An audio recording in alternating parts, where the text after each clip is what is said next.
Hello and welcome to Table for Five with no reservations.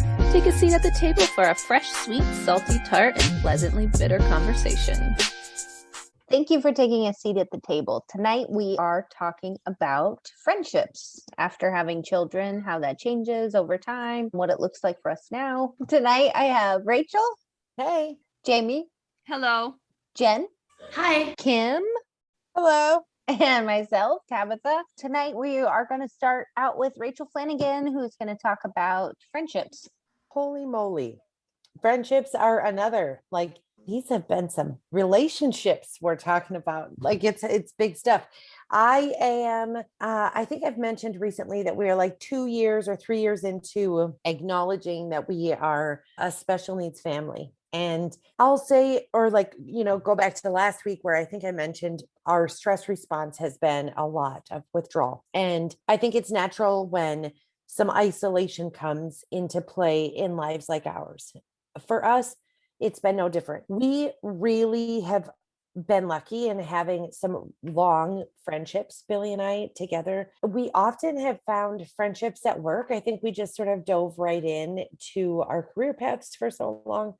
And those relationships, though you take a couple with you, when you leave a job, it's not like you've got 20 people still in your life from this company and 30 people in your life from this company. It just sort of filters out over time, I feel like. So we've got these longstanding friendships and we've still got those. But man, our job is so many hours and it consumes so much effort. And it just doesn't leave a lot of energy left. And honestly, for us in particular, our hard has been hard and getting more difficult. Even if we build coping skills, it's still hard getting harder. And I know that this is my own look at it or through my own lens, but gosh, if I was listening to a friend say, this is difficult, I'd find it hard to respond appropriately. Not knowing their life or that struggle. And every time you work hard to fill in how your life is, people just sort of give eyeballs and blinking, oh, it's hard to share the short story and be relatable. So I end up asking a lot of questions and it's super fun for me to get lost in somebody else's life. And I sort of have to do that in doses too, because I think it's easy to have not resentment grow, but it's hard to listen to my friend's 2-year-old daughter do things quickly at first ask that I've been begging my kid to do for 13 weeks or 13 minutes or resulted in catastrophe 10 minutes ago. So I often apologize to the people that are in my French group outside of or prior to this life. You know, it's hey girl, I still love you so much. I think of you often, have no time to call. Sorry. Was hoping I'd get your voicemail. So if anybody starts chasing me or you hear running, just hang up. Yeah, just hang up. Yeah. I don't know. It's hard. It's hard to friend. Yeah. What about you, Jen? Yeah. I think when you become a mom in general, I think your social life changes whether you have a special needs child or not. And I think when you add that layer to it, like Rachel said, the isolation, I know with myself, I've got some fantastic friends that have, quietly hung out in the background and have been there and are great to go to lunch with. And I'm very comfortable with them. But over time, as Kaya got a little older and things became different, and it was apparent that it wasn't easy to go to a birthday party, not because we didn't want to, because we literally couldn't go. I've written about it over time. The phone rang less and then it stopped ringing altogether. And the comments were like, well, I didn't invite you because I knew you wouldn't come anyway. Then I have to turn on my Facebook and see a birthday party. You know what I mean? Yeah. So also what Rachel said about the resentment, but for me, I did have that resentment, but it festered in jealousy for me. For that exact reason. I see a neurotypical little girl and I think of all the things that I thought my daughter would be and do. Yeah. And I find that very hard. And over time, friendships did go away. I mean, they just did. And some very long-term friendships went away. I always felt like it seemed to be this competition, which is so bizarre to say. But I would feel, instead of about driving your kid to soccer and dance all weekend, I spent my weekend driving my daughter to therapy. So if you want to have a pissing contest on who had a weekend, let's not go down that road. And so I found that I did find that with people. And so over time for me, It used to bother me. Now I just don't have any cares to give to anybody anymore. For the friendships I've lost, I've met amazing women along the way. And like I said, I've got a handful of friends that we can go for lunch with and hang out with. My longtime best friend that was there when I had Kaya. I see her maybe once a year, but I could call her at any given time and, she picks me up when I'm on the floor. So I think relationships change naturally, but I know for myself, with my daughter having autism, my relationships have gravely changed, and also who I choose to have around us now. So yeah. And a lot of that did come from jealousy. Really, I'm honest about it. It ate me alive. Yeah. Ate me alive. Couldn't handle it. I didn't want to sit at lunch and hear about your daughter. And not because I wasn't happy for your child, but it just made me so sad. Painful. So sad. Painful that I didn't want to go for lunch anymore, because I don't want you to ask me in that, oh, how's Kaya? How are you? I want to punch you in the face. Yeah, seriously, that's how I am. I want to punch you in the face. I love you, but I want to punch you in the face. Yeah. So, I've grown a lot over the last few years, and I am trying to rebuild relationships that I know I personally was the one that pulled back and had a kind of the problem with it, So I'm trying to mend those relationships, and some are gone, and it just is what it is. But I have 4 new. It's hard though to look like I wasn't coming from a place of jealousy. I would go to a thing because I wanted to be that mom. I wanted to go with Celie and bring her to the things, but I couldn't be present with the person I was supposed to be meeting because I'm watching my kid flutterbug around or you become the sideshow. And Right? Yeah. I mean, then everyone's watching you and you're at someone else's birthday party and your kid is the spectacle. And it's a very fine line of inclusion and also disruption. It's also, I'm very considerate of the other people. Do you know what I mean? So like you, Rach, you're running around. What fun is that? It's not fun for anyone. Yeah. Yeah. That's me. I think for me, I don't know, I was getting a little bit emotional when you were talking, Jen, just because it hits in this space. Like for me, I have a very close-knit group of friends that I've been friends with since high school. Girlfriends, we've traveled together. They've been a huge part of my life. Their parents are part of the reason why I am a success today. They invested in me. We had those conversations where their token lines changed my life forever. With them is the place where I find myself again if I'm feeling lost. It's easy. They know me. We've grown up together. They're far away, which is really, really hard, especially right now. And I think, as with most people in my life, I'm pretty terrible at saying I'm really struggling to a place where I need someone to come in and be the light for me, or help, emotionally. But a lot of those friends can ask the right questions to get that out of me. This group of friends, they bought me my wedding dress. My best friend flew down here when both of my children were born. My son in an emergency, she was here.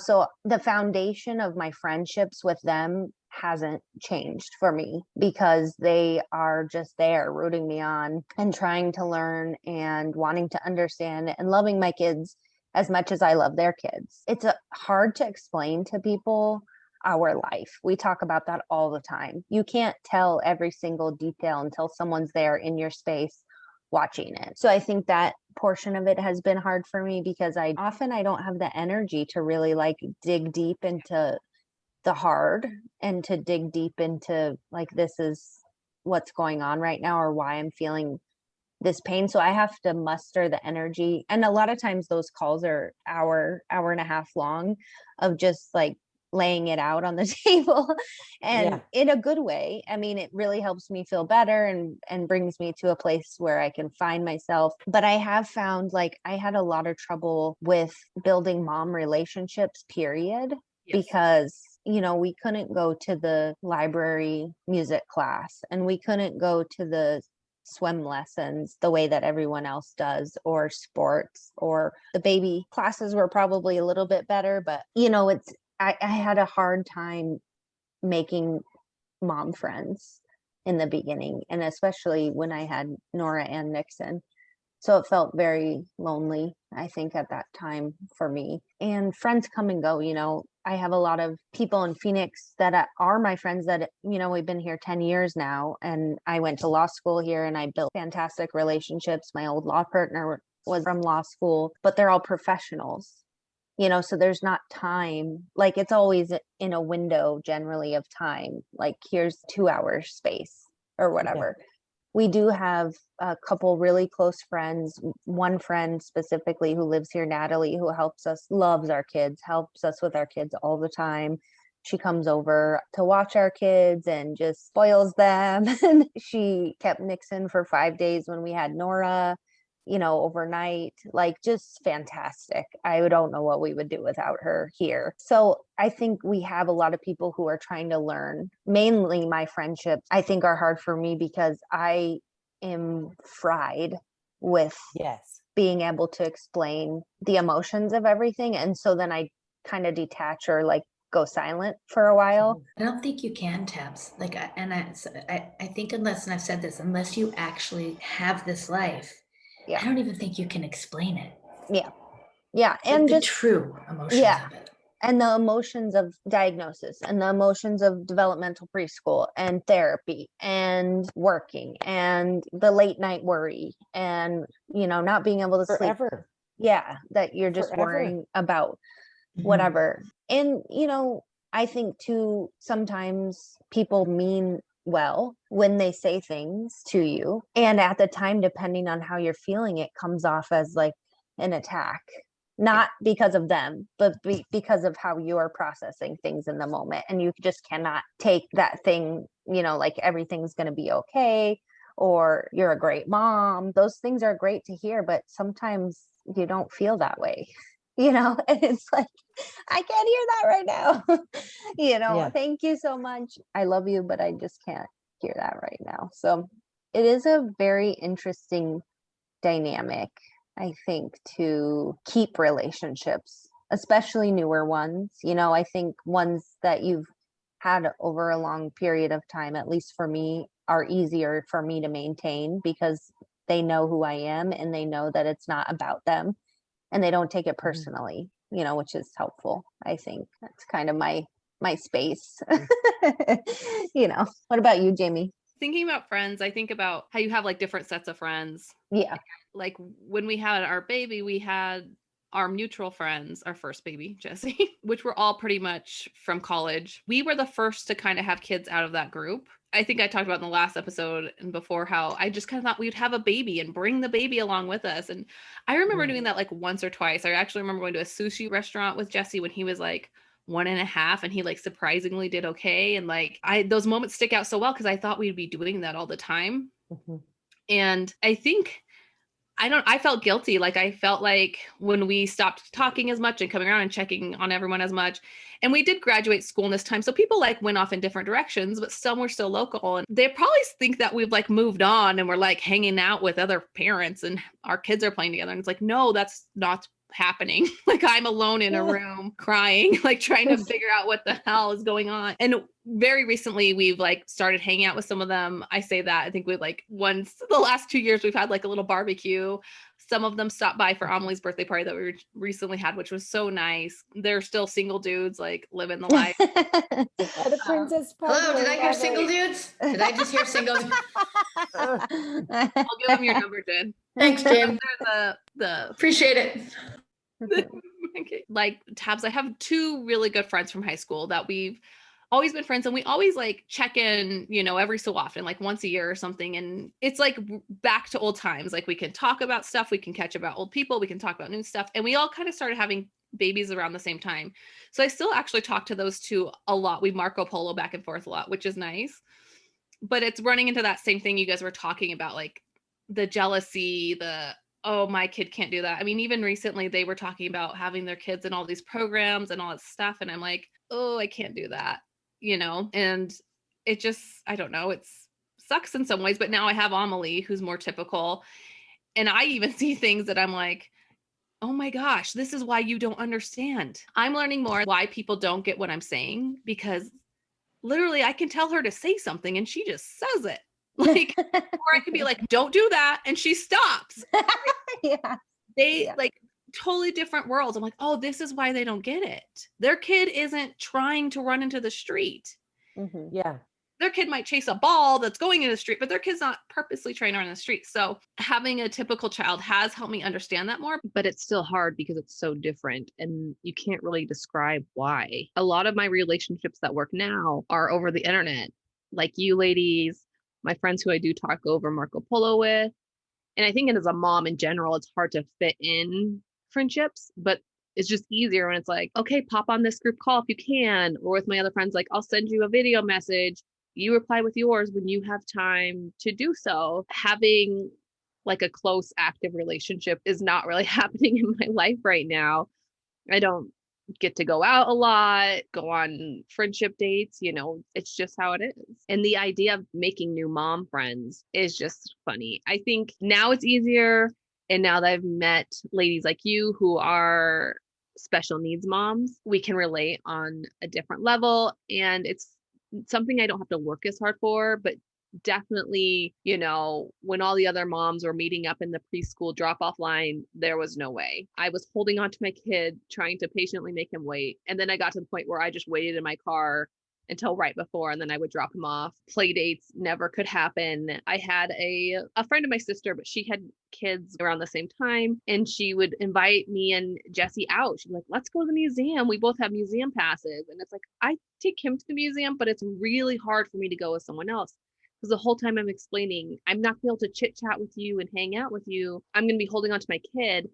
And if we have to go, we have to go. Like something might go wrong and we just leave. And that it was just always harder. I can't have that friendship element of the momming when we're together because I have to be all over my kid. It's just hard. And there's nothing you can really do about it on either side. And I think when you have kids in general, it changes who you are. Yes. Your priorities change. And like Rachel was talking about, it's hard having, like for us, having a lot of single friends or friends without kids. It's not like they just don't get it. They understand, but it's like, I do care, but I have so much going on with my own kid that I care about more. And I know that sounds like a-hole-ish, but this is my life. Like this is my priority. And it takes I also think that there's like, it's a difference of, maybe momming, like general typical momming is like this, but gosh, I've been on this quest to learn how to help my daughter this whole time. I've been having every conversation with my husband is about it. Every conversation with my daughter's teacher is about it. Like we have more relationships with doctors, and then we do dates with my siblings or anything. Like, so when something consumes you, it's really hard to be relatable.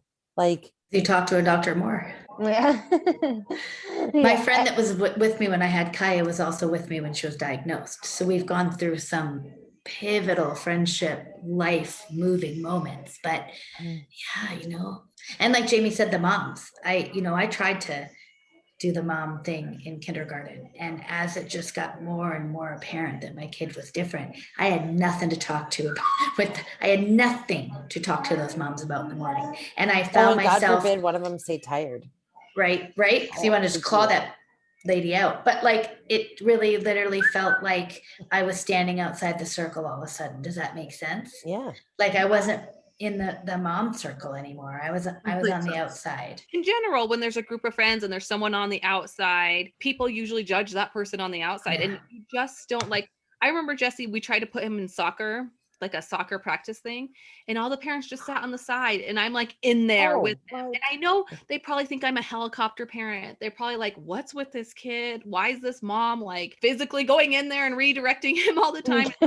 Because he doesn't get it. He would rather just stare out at that field. Watch this. Yeah. And I left crying every day because I felt so left out and so like judged, it just sucks and it's hard. And that's the thing too, like you guys were talking about a little bit earlier. It's like, it's not that I'm just jealous or I can't be around you because your kid is typical and mine's not. I literally can't do it. I'm exhausted and I can't bring my kid there. And I can't take everyone staring at me. And it's just too much. What about you, Kimmy? So I don't know, like it's weird for me because we started out so young. So we were already taking a different path than our friends because we were, I was a parent at 17. And even though we did know other young people that had children, those people's moms were taking care of their kids. You know what I mean? More or less. And we didn't want to do that. We wanted to take care of our kids ourselves. And, you know, we are from the city.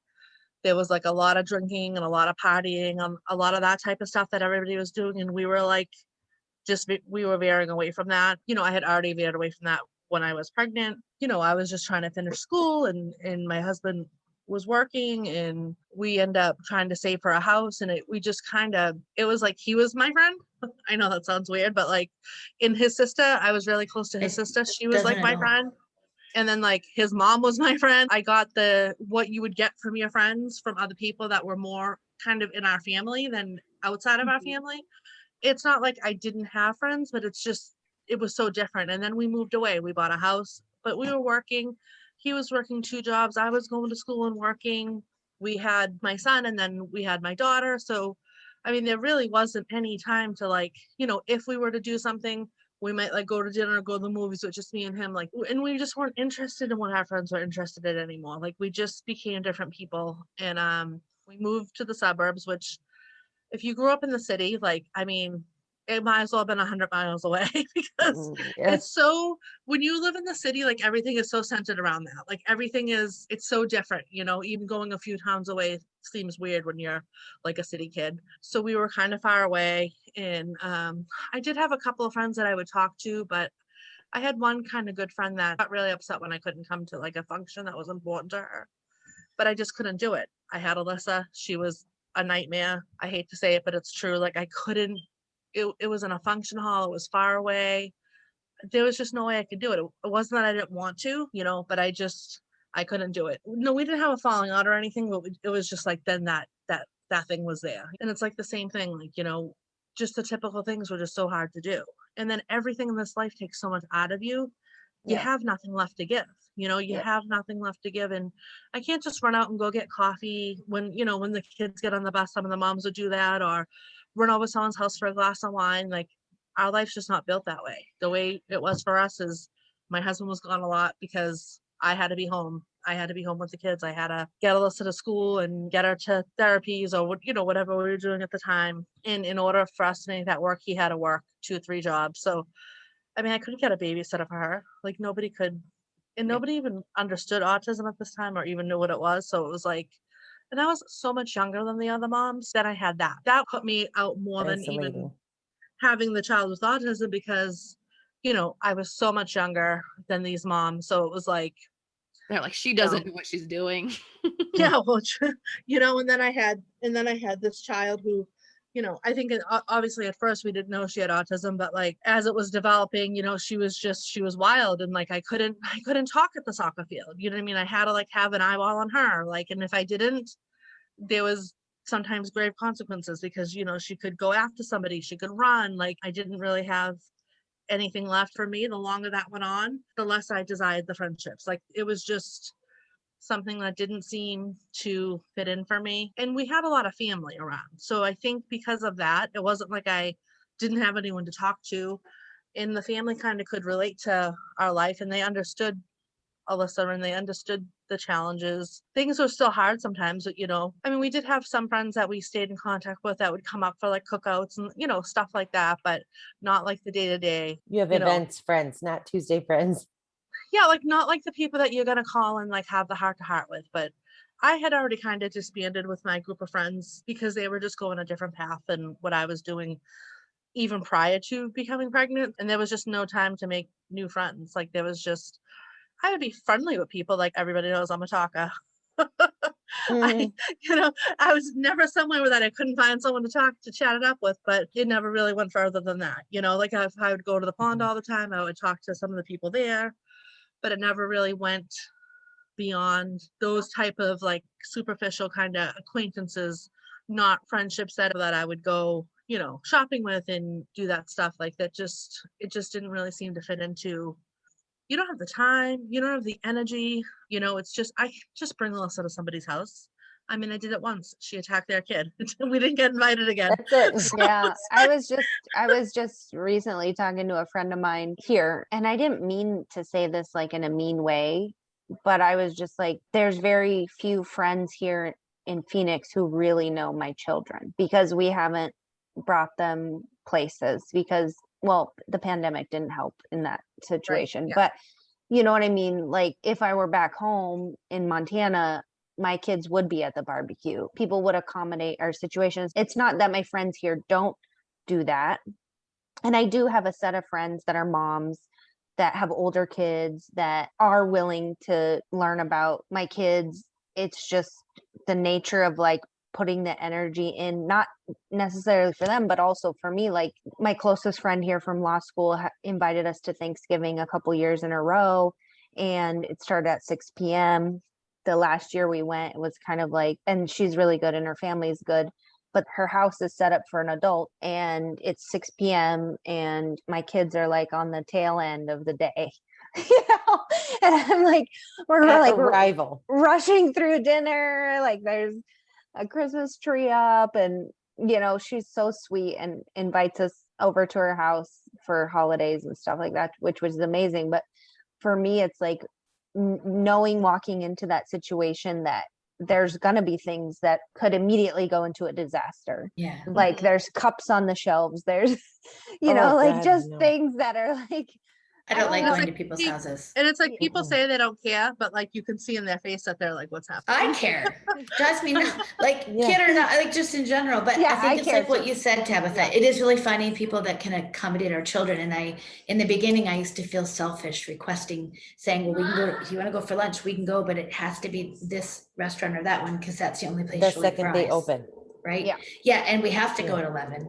And Yeah. it's, you know, and I'd love to go, but I always felt like I had all these stipulations on going out for lunch with us. I felt like it always had to be my way, but came to the point, well, that's the reality of it. So like I said, the Mhm. few people we do go out with, they're amazing.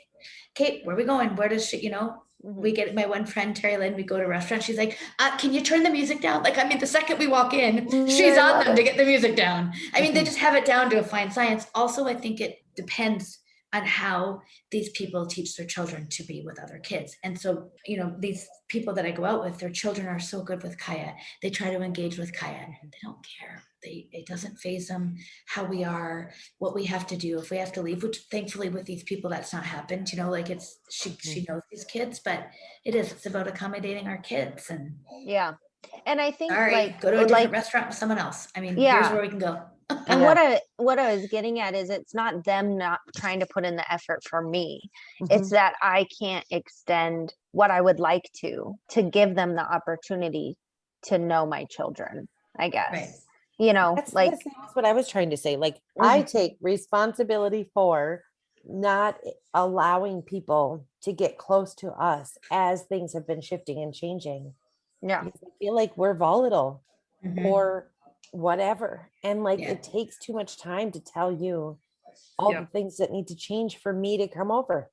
Mhm. Sometimes, I mean, it's hard to say. Sometimes it's embarrassing or weird. One time we were at a family thing and one of my husband's old friends came and Jesse got really upset and was kind of having a tantrum meltdown, on the verge of a meltdown thing. He ran and he just randomly hit him.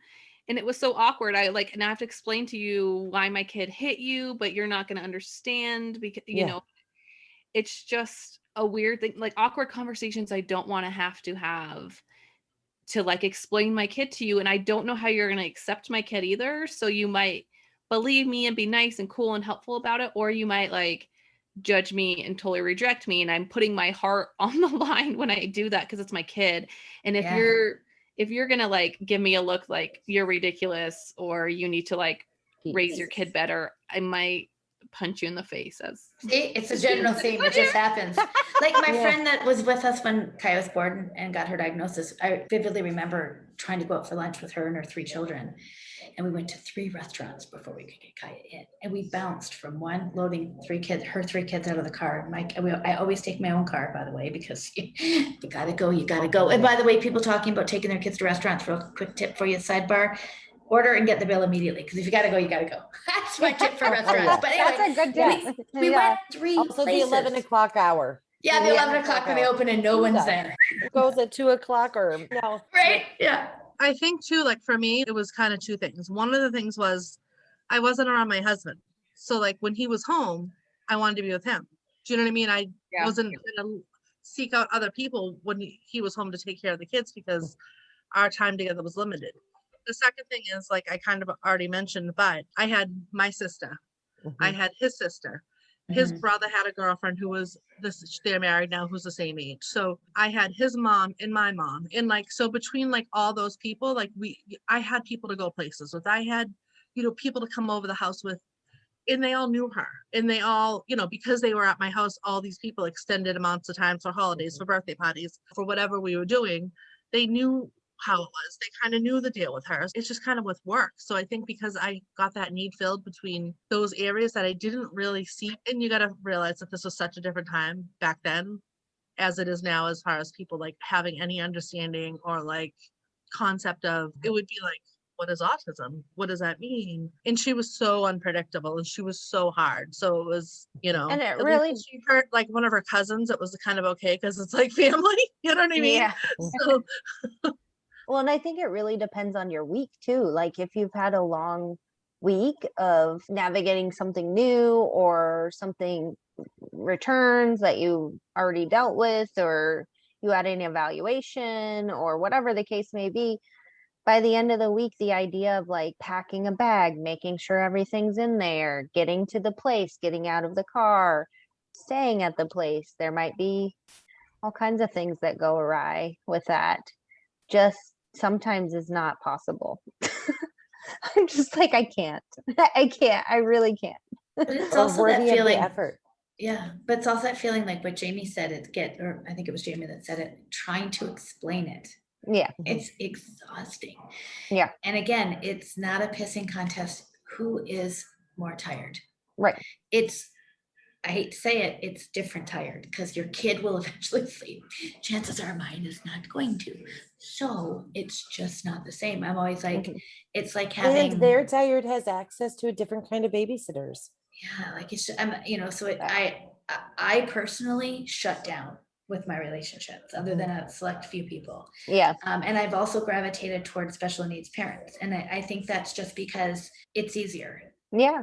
It's just easier. No, I was just going to say, I think that's what's so nice about meeting you guys and this relationship, because you know what I'm saying when I say, oh, the OT therapist said we should do this. Or you're like, oh, Yeah. we went through that. Or, like this is what worked for us, even though the therapist is telling you another thing, or this how long it took my daughter to do this. We don't have to go into that extra layer of like, okay, here's when they go to therapy, here's the therapist, this is what it looks like, like breaking down the whole scenario of what speech therapy looks like. You already know what I mean when I say speech therapy, so it's helpful meeting other special needs moms.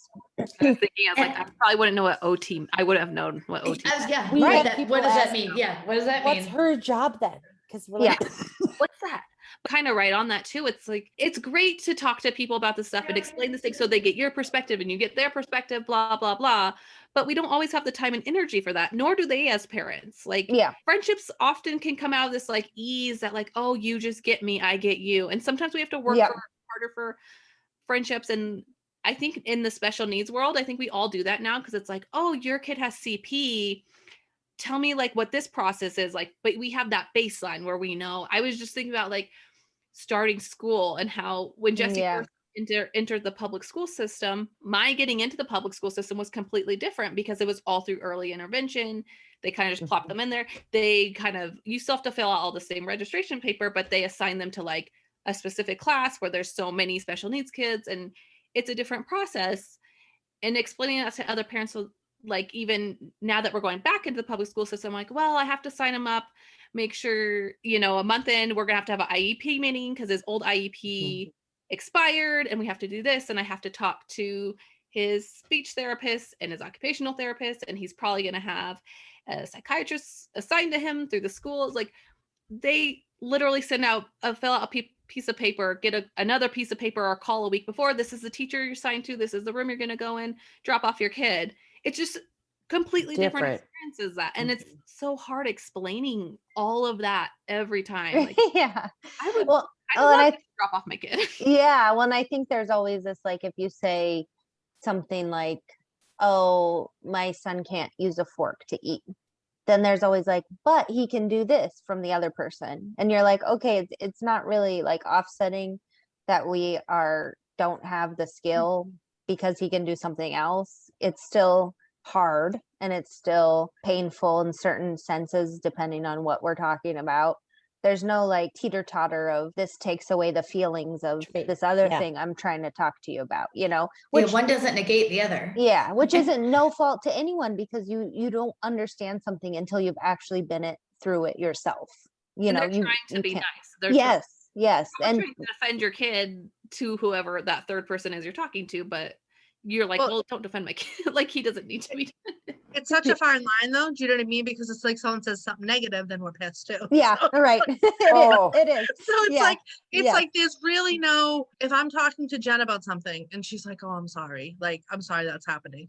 I don't take offense to that because I know she gets it. But Yeah. like if somebody on the outside says it, it irritates me. Do you know what I'm saying? So it's like, Yeah. because it's like, no, don't pity my kid. I don't want your pity. Like, it's just, I feel like it's different when you know it's coming from a real true place of understanding. It's so different. So it's like, There's an even though I'm you sorry, say this the is a shit Tuesday, than it is like oh, I'm so sorry. but it's I like, would much rather have like, oh, I didn't know, like I have a friend that always does it. She's really great at that. She's like, oh, I didn't know that could happen. She's informing me that this has educated her. And I'm like, oh, well, at least I feel like you've learned something today. Yeah, you're welcome. or like they don't say anything. That's even more awkward. And you're like, you know, it's like, or like I had a girl before tell me that my daughter wasn't nonverbal because they're like, no, she says words, and I'm like, she's nonverbal. Like, I know she can say words, but she can't like use those words to communicate, and they're not. And this was like several years ago too, before she was even saying as much as she is now. But, and it's like, no, she is. Yeah. Thank you, doctor. But You are so right, Kim, because it is like, and I feel bad for the person on the other side, because how do you navigate my mountain of feelings that I'm having over here, depending on the day, and try and be my friend at the same time? Like, how do you do that? That's challenging. Yeah. it really, because I've seen people write different stuff and they're like, oh, this is how you should handle it. If like, what do you do if someone's having a kid with a meltdown at the store? Like, there's no right answer, because like, what could happen next? You mind your business, or you pick up a lady's purse. That's what you do. But I'm just Or saying, you like, just some- hustle for or french just fries. move on. Yeah. But everyone, it really just depends on so many different It variables does. of It like, does. There's no and script it really to what's depends on happening. what is in your head at that time. You know what I mean? Like, I could take somebody saying the wrong thing and it could be fine, and I could be like, oh, I know they were just trying to help, that's fine. But like the same thing could happen in another situation, and I would want to, because you get that thing, you almost want to lash out sometimes. You know, you can't lash out on your child You because it's do. like, Yeah. you know, it's your child. And they Yeah. have special needs, so you can't do that. And then so sometimes it's like that next person that they just look the wrong way, or you know. And I've had it where I just want, my husband's always like, just calm down, just calm down. I'm like, I'm not gonna calm down. I don't know what they thought they were looking at. but if you Yeah. read those comments too, when someone will post that, like, hey, what do you recommend I do when your child's having meltdown? Everyone says something different. So it's Yeah. hard Yeah. because everyone has a different opinion of like what kind of help they need. And obviously all our kids are different. Yeah, But I and was it- gonna say Yeah. too about, I get why sometimes people don't say things. Like, I understand, like, I always say, like, we have like one foot in the special needs world, because Mhm. obviously there's kids who are way more severe than Jesse, or kids in the special needs world that have way harder lives and things they have to deal with. And sometimes I don't know what to say with those moms. Like, we were at a camp for Jesse, and some of the moms were telling their stories, and I'm like, ugh, I don't even know what to say to you. Like, I can relate to like the diagnosis part and the beginning parts, but it's so hard. So I understand where people are coming from, and I always do try to say something and let them know that. Yeah, but Jamie, on the flip side, people will take a little bit of that and minimize your struggles. I don't mean Mhm. yours. I'm talking about in general. Like, Yeah. I've many times heard, well, at least Kaya talks. Yes. I get that, but she didn't talk for a really long time. Not that I get that, but you know, people have said that to me, and I'm like, they're like, well, she talks now. I'm like, do you know how hard it was to get here? And we still don't sit down and have a conversation. And she still cannot tell me if something happens to her. So yes, she has words, but don't minimize our struggle. We all have different struggles in different ways and different Yeah. hearts, you know? And yes, absolutely, there are more severe, devastating. I'm absolutely not saying that, but I do find people minimize other people's hard. Mhm. Do you know, I Yeah. don't know if I'm, No. you know what I'm Yeah, trying to say, yeah. right? And I think part of it's hard not to sometimes when you're in the really hard, you know? Right. It is, and I just think that when you're in the real hard, you see the negative faster and other things, and you might, when you're not in, you know, such a rut, because I've done the same thing. I'm like, they think they have it bad. Well, Someone there's- always has to I learn. wouldn't say it Yeah. to the person, but like, Yeah. You have your kid drag you across the floor by your hair, and then let's talk about who had a harder Sunday evening. Like, it's, you know, when you're right, when you're in that thick of it, everything's heightened. Well, Yeah. like, and I think every level brings a different thing. Like I was talking to a friend of ours. She has a special needs child, but her daughter, you know, she was always in her care. She just took her everywhere. She's like, I always could keep her safe. There was never a reason to send her out in the world on her own, or she was with a caregiver and she was with this. And my struggle with Jesse is like, he'll probably get to the place where he's going to have some sort of little job. He's going to have to go out to the world on his own. And she's like, I couldn't even imagine sending my child out there. And so like at every level there's different struggles and Mhm. different things. And some people just have it really, really hard. And of course, at the worst, some people lose children, which is the hardest. And so, but we can't always compare to each other either way, because it just eats you inside. And then you feel like you can't speak your truth if you're always saying like, well, I shouldn't say anything because someone else has it worse. Mhm. But someone has it the same hard you have it or close to. Yeah. And when you speak your truth, they are like, oh my gosh, someone gets me, someone gets it. Mhm. Yeah. there's just so many layers to it, I feel like, because there's on one side, when the word autism is so used, so generalized now, and it's not like, when you're able to function in society and have a job and live on your own and be married and have children, like, you cannot compare yourself to my daughter. Like, I don't care if it's politically correct to say And that or drive a not, car and go to but college and have a it's- family. It's different. it's the truth, you know. But on the other hand, when I feel like people use the word high functioning, it's the same thing, where you can be high functioning but still have a lot of Struggle. issues, you know. Lot So of yeah, have a lot of struggles, yeah. struggles. Then it's like, some of these kids know, like, at least I have the thing of like, she doesn't necessarily know, you know, she just knows who she is and that's it. Like, there's no like, oh, I wish I could drive a car, or I wish Yeah. I could get a job and be, you know, I wish I could have a friend. Like, she doesn't know have she's that hurt missing. and The that w- longing. awareness. Yeah, the And I awareness can't of it. imagine having a kid that knew that. Like, I just think that's gonna be absolutely heartbreaking. And not to say that I'm sure if people get to choose, they're gonna choose for their child to be the most, you know, independent and functioning they could be. But like, I just think that that's gonna be so hard, you know. And I know what we have is hard, but like, it's hard in a different way. You know, I think that would just, and you know, a lot of depression, and they have these struggles, but like, understand that they have them. You know, I think it's just so layered. It's all so layered, Yeah. you know. Yeah. And each person doesn't necessarily mean that they're talking about everything that's happening under their roof either. You know what I Right. mean? Like, sometimes people are more open, less open. You know, we don't know everything that's happening for everyone. It may look like course, something yeah. on the outside when that's not really what truly is. Well, and the higher the level your child is, the more you have to be more careful of protecting like their dignity and protecting their privacy, you know, because you don't want to hurt them or offend them or have people, you know, think differently of them and stuff like that. So there's also that aspect of it too. That's what I mean when it's like, there's so many layers to it. So that's friendships for us right now. And the real thing That's really is, off topic. we want to have friends. Stick with us, because we'll come back at some point. If you're willing to learn with us, she will show you a world that you've never known existed. Like, if you can hang tight with like a cranky mom or a short fused friend or somebody that doesn't return text messages, and you just show up here with a coffee and Bubbles, an ounce of interest in a mermaid. Or I mean, I'm wine. telling you what. For Jen, wine. Yeah. Crown on the Crown would rocks. be preferable, but you Crown know, on the rocks. Yeah. beggars can't be choosers when you're in a desperate mode. Yeah. And I Well- think that like finding people who, all of us were in different time zones, where Jen's in a different Yeah. country, we're in different, different places, but it's like, I know that I can call any one of you guys and you're going to understand what's happening. You're Yeah. going to say the right thing, you're going to understand on a different level. And, there's something to be said for that. If you told me that 5 years ago that my best friends would be online, I would be like, yeah, okay. But it's really, there's really something with finding, people that really understand your life.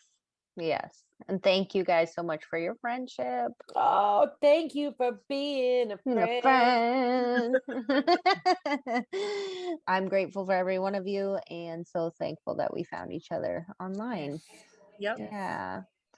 So we will catch everybody next time. No reservations next, ladies. Can't Yay. wait. Yeah, cut and loose, no reservations. So check us out there. All right, bye. Bye. Bye. Thank you. Thank you for joining us for episode 4 of our relationship series. Join us next time for episode 5, our No Reservations episode, where we cut loose and have a fun chat. If you're enjoying our podcast and you listen on Apple Podcasts, please remember to rate and review us. If you'd like to join in on the conversation or learn more about us, check out our Facebook or Instagram. You can also email us at tablefor5podcast@gmail.com. Thank you for sitting with us, and we can't wait to chat with you again soon.